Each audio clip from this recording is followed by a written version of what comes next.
क्या आप 70 की उम्र में 24 जैसी ऊर्जा और स्फूर्ति पाना चाहते हैं? क्या आपको लगता है कि आपके शरीर में अब वो ताकत नहीं रही और छोटी छोटी मेहनत भी थका देती है? अगर आप भयंकर कमजोरी, नसों के ढीलेपन या जोड़ों के दर्द या जोड़ों के पुराने दर्द से हार मान चुके हैं, तो आज की जानकारी आपके लिए प्रकृति का सबसे बड़ा आशीर्वाद साबित होने वाली है। आज हम आपको उस वनस्पति की जानकारी देंगे जो शरीर की खोई हुई ऊर्जा को ऐसे वापस लाती है जैसे कभी कमजोरी थी ही नहीं। सीधे काम की बात करेंगे क्योंकि आज यह पौधा नहीं बल्कि लाखों बीमारियों का काल है। नमस्कार, जंगली मेडिसिन में आप सभी का स्वागत है। हमारी भारत भूमि हमेशा ही संपन्न और औषधियों के मामले में बेहतर समृद्ध रही है। प्रकृति के इस दिव्य उपहार में से एक है ऊंट का टारा। आधुनिक विज्ञान में इसे एचिनोप्स इचिनेटस कहा जाता है और यह एस्टेरेसिया कुल का पौधा है। संस्कृत के प्राचीन ग्रंथों में इसे उत्कंटक यानी कि ऊपर की ओर कांटों वाला और कंटालू यानी कि कांटों से भरा जैसे नाम से पूजा जाता है। गुजरात में इसे शूलिया और महाराष्ट्र में ऊंटक तार कहते हैं। सामान्य भाषा में इसे ऊंट कटारा कहा जाता है क्योंकि यह पौधा कांटों से भरा होता है। इसके फल पर चारों तरफ आप यह कांटे देख सकते हैं, बड़े बड़े कांटे होते हैं तथा इसके पत्तों पर भी कांटे होते हैं।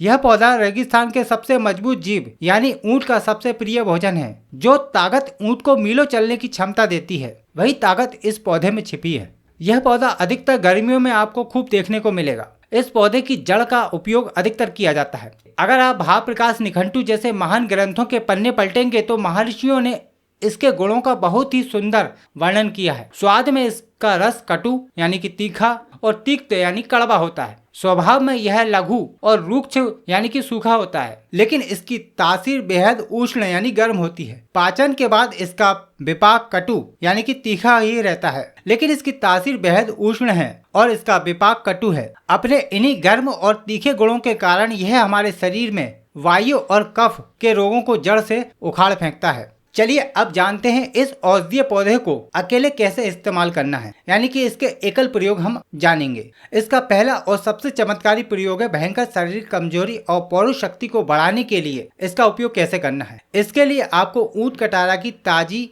तथा सूखी जड़ को लाना है। इस जड़ को अच्छी तरह कूट के बारीक पाउडर बनाकर रख लें। रोज रात को सोने से पहले इस चूर्ण की 2 से 3 ग्राम मात्रा, करीब आधा छोटा चम्मच, इसे 1 गिलास हल्के गाय के गर्म दूध में और थोड़ी सी धागा वाली मिश्री के साथ घोलकर पीना है। यह सीधे आपके शरीर की 7 धातुओं को पोषण देता है और शरीर में नई जान फूंक देता है। बस ध्यान रहे कि जिनकी प्रकृति गर्म है वह थोड़ी कम मात्रा में इसका उपयोग करें। यानी आसान भाषा में समझें तो यह नुस्खा आपके शरीर के थके हुए इंजन में नया और शुद्ध तेल डालने का काम करता है। अगर आप जोड़ों के पुराने दर्द, घुटनों के ग्रीस खत्म होने की समस्या हो या फिर साइटिका जैसे भयंकर दर्द से आप तड़प रहे हैं, तो यह अगला प्रयोग किसी वरदान से कम नहीं है। आपको इस पौधे का पंचांग लेना है। पंचांग मतलब होता है फूल, पत्ते, जड़, तना यानी कि संपूर्ण पौधा आपको लेना है और इसको कूट ले और इसका दरदरा चूर्ण बना ले। 5 से 10 ग्राम की मात्रा चूर्ण को 400 ml पानी में भिगोकर रख दें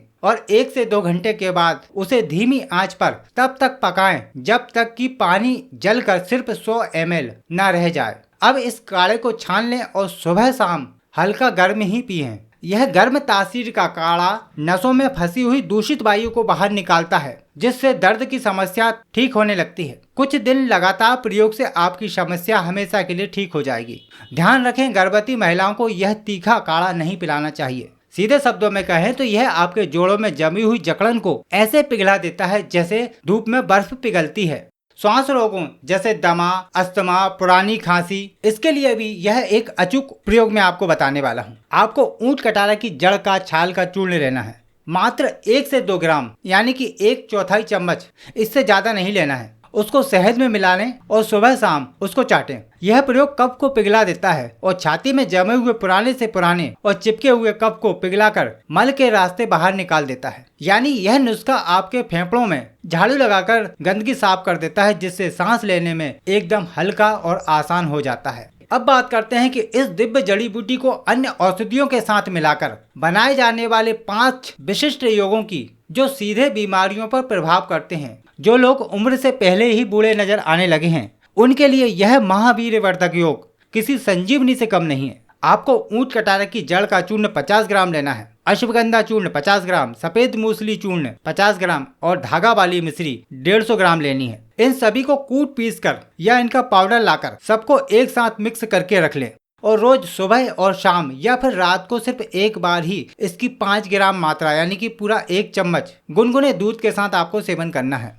ध्यान रखें, जब तक आप यह प्रयोग कर रहे हैं तब तक अधिक मिर्च मसाले वाले खाने से परहेज रखना है। यह योग नसों की कमजोरी को दूर करके शरीर को फौलाद बना देता है। यदि व्यक्ति मधुमेह यानी कि डायबिटीज का रोगी है तो उसको बिना मिश्री वाला प्रयोग कराएं। देखिए, इन सभी जड़ी बूटियों का कॉम्बिनेशन शरीर की बैटरी को पूरी तरह से 100% रिचार्ज कर देता है। यह नुस्खा भले ही सुनने में आपको साधारण लगे लेकिन बहुत ही शक्तिशाली है।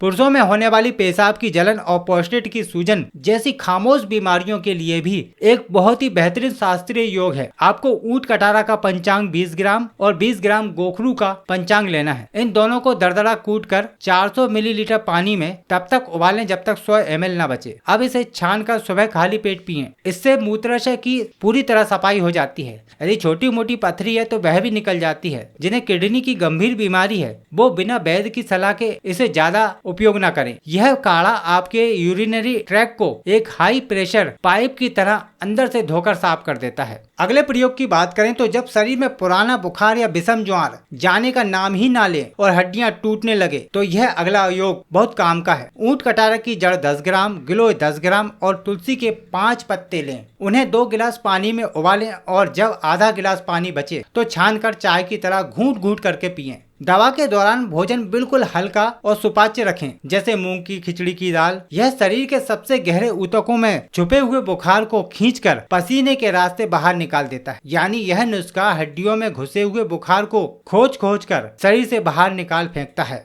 जिन लोगों के हाथ पैर कांपते हैं, नसों की भयंकर कमजोरी है या साइटिका का दर्द बना रहता है, उन लोगों को यह योग जरूर अपनाना चाहिए। यह नसों में नई जान फूंक देता है। आपको ऊंट कटारे के बीजों का चूर्ण 10 ग्राम लेना है। शुद्ध कोंच के बीज का चूर्ण 20 ग्राम लेना है। इन्हें अच्छे से बराबर मात्रा में मिलाकर रोज सुबह शाम इस मिश्रण का 3 ग्राम चूर्ण 1 चम्मच शुद्ध देसी गाय के घी और हल्के से गर्म दूध के साथ सेवन करना है। यह नसों को चिकनाई देता है और वात दोष को शांत करता है। इसका मतलब है कि यह आपकी डैमेज हो चुकी नसों पर एक सुरक्षित और मजबूत परत चढ़ा देता है, जिससे शरीर का कांपना बंद हो जाता है।